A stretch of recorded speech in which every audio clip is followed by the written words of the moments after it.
gente usa esse período do ano para estabelecer as metas e os objetivos para o ano novo, né, para 2023. Mas para isso é preciso buscar o equilíbrio em todas as áreas da vida, afinal de contas, ele é fundamental e essencial para que a gente consiga realizar essas metas e esses objetivos.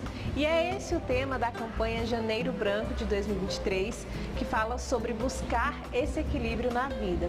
A gente está conversando aqui com a doutora Caruana, é psicóloga, e ela vai falar mais para a gente sobre a campanha Janeiro Branco e sobre o tema desse ano que fala sobre esse equilíbrio. Olá, doutora Caruana, seja bem-vinda. Muito boa tarde para todo mundo que está em casa. É um prazer estar aqui, principalmente falando sobre saúde mental. Na verdade, Karine, a gente usa o termo saúde mental, o mental, para ser mais didático, mas na verdade não existe essa separação, né? É saúde como um todo. Tendo em vista que, por exemplo, às vezes você está com uma gastrite e aí isso afeta o seu humor, você não fica mais tão bem-humorada, você já fica mais ansioso, quando é que essa doença vai passar? Ou às vezes você está numa crise depressiva, você já não consegue fazer suas atividades, incluindo atividades físicas, né? E vai acarretando problemas para o seu corpo. Então, uma coisa está super ligadinha com a outra. Então, é saúde como um todo. Doutora Caruana, explica para quem está em casa o que é a campanha Janeiro Branco. Muita gente ouve falar, mas não sabe o que de fato é. A busca pela saúde mental, ela deve começar já no primeiro mês do ano. Deve começar no primeiro mês do ano e se estender durante os 12 meses do ano, os 365 dias, né? É uma campanha, Karine, tipo o Outubro Rosa, o Novembro Azul, né? Uma campanha brasileira criada em 2014, justamente para falar, né, já no comecinho do ano, que é quando a gente faz essas metas, objetivos para o ano inteiro, já começar o ano falando de saúde mental. Doutora Caruana, acaba que muita gente nesse período se sente mais pressionado, né?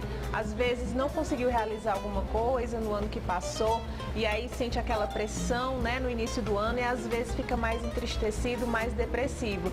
Como é que a gente faz para evitar esse sentimento?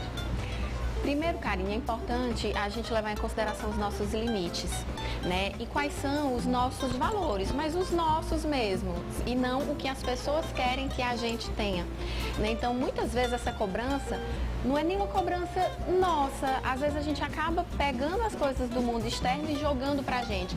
Será que de fato esses 2, 3 quilinhos são realmente um objetivo meu ou é o que a sociedade, a mídia impõe que eu tenha? Será que é o padrão de corpo que as pessoas querem que eu tenha, né? Será que aquele emprego eu não estou feliz nele? Ou as pessoas quererem que eu vá para um emprego que talvez pague melhor, mas que não me faça feliz, é de fato um objetivo meu? Ou é alguma coisa que eu estou assimilando e estou até adoecendo, né, por trazer essas metas e esses objetivos que não são meus para mim? Então é muito importante perceber, né, ter a história que a gente sempre fala, né, do autoconhecimento e entender o que de fato são valores, objetivos e principalmente o que é uma vida valorosa para mim. Quais são os valores que eu quero ter e manter durante o ano e durante a vida. Você falou em as pessoas se importarem com o que a mídia impõe. E aí, quem desempenha um papel fundamental nisso é as redes sociais, né? Acaba que a gente acaba se comparando com aquela vida perfeita que a gente vê dos influenciadores, enfim. E não só dos influenciadores, né? Ali na rede social, as pessoas só mostram o que querem, só o lado bom. Só que acaba que esse sentimento de comparação existe. Como é que a gente faz para ficar mais leve em 2023 e evitar esse tipo de sentimento? É entender que é justamente isso que você falou, né? O Instagram, ele é uma vitrine, ele é um catálogo, mas não são reais, né? As pessoas não mostram as coisas ruins, só mostram as coisas boas. Então, é a gente ter isso de forma muito consciente. Poxa, eu tô vendo aqui, tá tudo bonito, tá tudo legal, mas isso é um recorte da vida da pessoa. Isso não é a vida real. Essa pessoa tem problemas como eu tenho, né? Muitas vezes as pessoas mandam direct, a sua vida deve ser maravilhosa, porque as pessoas acham que por ser uma psicóloga, que também é influenciadora, né, e que mostra ali coisas bacanas, que eu não tenho problemas, mas eu tenho problemas igual a todo mundo. Então, é entender que ele é um recorte de vida e não a vida real. Isso é importantíssimo, né, pra gente entender e não ficar se espelhando ali. Cada um tem sua vida e cada um tem que saber o que são suas prioridades de fato, né, verdadeiramente. Então, doutora, como é que a gente faz para ter mais saúde mental nesse ano novo? É importante aliar saúde física e mental também, não é isso? Uhum. Tem uma palestra que eu dou, Karine, que é a minha preferida, né? Ela chama a tríade da saúde mental. E essa tríade, ela fala que o sono, é atividade física e é alimentação saudável. As pessoas ainda realmente não entenderam a importância disso. Ontem eu fiquei brincando, fui assistir um filme com um cunho mais psicológico que vários seguidores me indicaram, e aí eu fui dormir tarde e eu fiz uma história brincando. Falei assim, gente, quem já assistiu a minha palestra da base da saúde mental deve estar dizendo, hoje a doutora está naquela história, faço o que eu digo, não faço o que eu faço, porque ontem eu fui dormir tarde. E aí, nessa história eu estava falando, tem vários artigos, inclusive o último que eu li, ele fala que quando você dorme mal, no dia seguinte você consome até 40% a mais de calorias, né? Você não secreta hormônios noturnos, por exemplo, o hormônio do crescimento, que é o GH. Então você acaba envelhecendo de forma mais precoce, não renovando células. Você vai treinar, mas você não constrói tantos músculos porque você não secretou bem o GH, porque você não estava dormindo. Afeta também o sistema límbico, né, que é responsável por algumas emoções. Então, quando você não dorme bem, você pode prestar atenção que no outro dia você está mais ansioso, mais estressado, você não consegue autorregular suas emoções. E aí você vai fazer o quê? Você vai tentar regular essas emoções com coisas disfuncionais, como, por exemplo, comprar, comer em exagero, né, jogar, consumir drogas. Então, assim, é importante dormir para regular bem as emoções, para não envelhecer de forma precoce, para comer direitinho. É uma tríade extremamente importante. Então, se eu puder deixar aqui uma orientação para vocês, durmam bem, sabe? Dormir bem não prejudica o hipocampo, né, que é uma área do cérebro responsável por memória, por aprendizado. Então, você vai conseguir estudar melhor, você vai conseguir reter melhor o conteúdo, né? Então, durmam bem, se alimentem bem e façam atividade física. É, assim, a minha super dica, não a minha, né, mas a dica da ciência, né, para construir um 2023 incrível. Dormir bem é dormir quantas horas por dia? Então, um adulto, a orientação é no mínimo 7 horas por dia, sendo que de uns 20% aí de sono profundo, tá? Então, não é só a quantidade de horas, mas precisa entrar no sono REM, né, que é um sono, inclusive, onde a gente sonha. E o sonho, Karine, ele é como se fosse uma autoterapia. No sonho você vivencia coisas que você pensa durante o dia e aí no sonho você vai traçando estratégias, vai vivenciando aquilo. Às vezes você pensa, por exemplo, eu quero terminar com o meu namorado. E aí você vai durante a noite, sonha, dorme bem, sonha com aquilo. E durante o sonho você vê que não vai ser legal terminar com o namorado, né? Você vê que vai sentir falta do companheirismo, do apoio. Quando é no dia seguinte, você vê, poxa, eu não vou terminar, né? Então, o sonho, ele é uma autoterapia. Você acaba vivenciando coisas e depois você vai pensando que talvez seja melhor ou não fazer. Então, é importante dormir bem, no mínimo 7 horas por dia e uns 20% de sono profundo. Alguns relógios, né? Esses relógios, não pode falar marca, né? Esses watches aí e tal. Esses relógios tecnológicos. Eles dão esse percentual de sono profundo. Olha só, então o sono tem que ser prioridade em 2023, já é uma prioridade minha, mas então fica aí o conselho para quem está assistindo. Você falou aí dos 3 pilares, que é nada mais do que a busca pelo equilíbrio, né? A vida equilibrada, que é o tema do Janeiro Branco de 2023, que é a vida pede equilíbrio. Então eu queria que você falasse mais um pouquinho sobre como buscar esse equilíbrio, né? Você falou aí, pincelou da atividade física, mas é importante também se dar alguns momentos de prazer, não é isso, doutora? Sim, sim. É importante a gente tirar esses momentos de prazer, pensar em coisas que de fato a gente gosta, e mais uma vez, não que os outros acham que a gente tem que fazer, né? Por exemplo, a gente vê muitos jovens chamando os colegas, vamos beber, vamos sair, aí troca, né, a noite pelo dia, mas será que isso de fato é algo que me dá prazer ou eu estou indo porque eu estou sendo influenciado pelo ambiente em que eu estou inserido, né? Então é pensar realmente em estratégias, em programas que me dão realmente prazer e organizar a semana nesse sentido. É importante ter o horário da atividade física, é importante ter o horário do trabalho, é importante comer de forma com atenção ali, não estar comendo e mexendo no celular, né? É muito importante agendar o dia, a semana, para que fique bem produtivo, né? E não sair atropelando.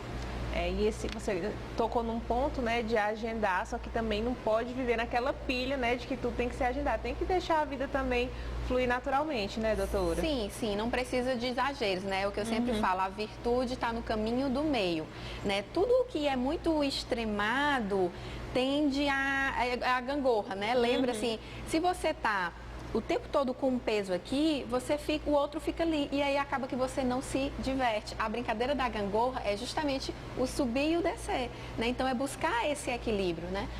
Sair dos extremos, sair das pontas. Sair dos extremos, sair das pontas. E como é que esse equilíbrio, ele vai nos ajudar a atingir os nossos objetivos em 2023? Então, para você atingir os seus objetivos, você precisa estar bem. Né? Então precisa estar dormindo bem, estar se alimentando, estar fazendo atividade física, estar com a agenda ok. E aí só com essa organização e com a palavra que mudou a minha vida, disciplina, é que você consegue atingir seus objetivos. Se a vida está toda bagunçada, se não tem horário para nada, se troca dia pela noite, se alimenta de alimentos hiperpalatáveis, né? Alimentos que vão jogar sua dopamina lá em cima e aí depois cai de uma vez, né? E aí vem frustração, vem tristeza, né? Às vezes isso é a causa até de uma crise depressiva. Né? Não estou dizendo que todas as crises depressivas sejam por esses excessos e falta de dopamina, mas podem ser também. Né? A vida moderna ela é uma vida muito dopaminérgica, né? Tem muito prazer efêmero, muito prazer passageiro. Né? Então acaba que nós temos buscado o tempo todo prazeres e não queremos entrar em contato com a dor e nem com a frustração. Né? A gente foge disso. E quando a gente foge disso, a gente está fugindo de emoções, de sentimentos, né, de coisas que vão fazer a gente pensar e refletir no que precisa mudar. Inclusive, isso é importante até na fase ali que você está crescendo, né, de criança, adolescente, adulto, todo mundo passa por frustrações. Exatamente, né, é um papel muito importante dos pais, orientar os filhos nesse sentido, né? Não dar tudo, não facilitar demais, não entregar demais. É preciso realmente ter a questão que a gente sempre fala dos limites, né? Porque se você cresce sem limites, você vai tornar um adulto que quando chega a frustração desse tamanico, você está pensando que é um negócio desse tamanho. E aí, como que vai lidar? Verdade, doutora. A gente está em 2023, mas infelizmente saúde mental ainda é um assunto tabu para muita gente, né? Então acho que para quebrar esses preconceitos, muita gente tem que ter ciência de que todo mundo precisa de terapia. E aí, se tiver alguém aí assistindo em casa e tá pensando, colocando assim na balança, pensando, nossa, eu acho que eu preciso de terapia. Qual é o primeiro passo, doutora, que tem que fazer? Então, procurar um profissional, porque hoje em dia, é o que eu falo, a internet está cheia de insciência, né? Tá cheia de pessoas realmente até mal intencionadas, né? Que não estudaram o suficiente, que não se aprofundaram o suficiente, que estão aí disseminando desinformação para as pessoas. Então, procurem um profissional, procurem um psicólogo, procurem um psiquiatra. Tem muito preconceito também, Karine, em relação à medicação, né? As pessoas ainda acham, ainda é um tabu, ainda acham que é uma coisa de outro mundo, mas não é, né? Muitas vezes é necessário e muitas vezes até só por um certo período de tempo, depois a vida retoma sem a medicação, então não precisa ter medo, não precisa ter receio. Procurem um profissional que vocês vão ter o direcionamento correto. E quem conhece alguém que está passando por um problema mental, também é importante auxiliar essa pessoa na busca por um profissional, não é isso? Isso. A gente que está de fora e que convive, né, percebe, é o que a gente chama de transtornos egodistônicos. Tem os transtornos egocintônicos e os transtornos egodistônicos. Né? Transtornos egocintônicos são aqueles transtornos de personalidade, por exemplo, uma personalidade narcisista. O narcisista, ele vai ali começando desde a infância a moldar aquela personalidade. Por isso que é egocintônico, porque ele não se percebe como alguém com um transtorno. Ele vai dizer assim, doutora, mas eu sempre fui assim. Né? É sintônico com o ego dele. Já um transtorno de ansiedade, já uma depressão é egodistônico, porque o paciente chega no consultório e fala assim, Karine, eu era uma pessoa alegre, eu não era assim. Né? Então, quem está em casa, ou que esteja vendo um parente, ou que esteja percebendo que tem alguma coisa que está diferente do que você era, procure ajude. Não deixe aprofundar, não deixe, né, tomar um caminho mais confuso e mais pesado, né? Você podendo trabalhar e cuidar disso antes. E é importante ter ciência de que o Janeiro Branco é uma campanha que dura o ano inteiro, né? O ano inteiro. O nome é Janeiro Branco, mas a nossa saúde, né, a nossa paz de espírito, o nosso bom desempenho, ele tem que ser o ano inteiro. Olha aí, então quem quiser encontrar a doutora Caruana no Instagram é muito fácil, né, doutora Caruana? Deixa aqui sua rede social. É, @Caruana com K, Caruana Carvalho. Lá eu dou direcionamentos, orientações, abro caixinha de pergunta, tô lá para servir. E tem também o Instagram do @Janeiro Branco, que é o oficial da campanha, que lá você encontra mais informações e o site sobre toda a campanha, né, que já acontece desde 2014, como você falou, e está aí todos os anos em todas as mídias. Então, obrigada, viu, doutora Caruana? Obrigada a você, Karine, obrigada ao pessoal que está em casa, obrigada pela audiência e se cuidem, é o que eu sempre falo, vocês merecem uma vida com alto desempenho, com plenitude e com paz. Se cuidem. E vamos para 2023 com tudo. Isso.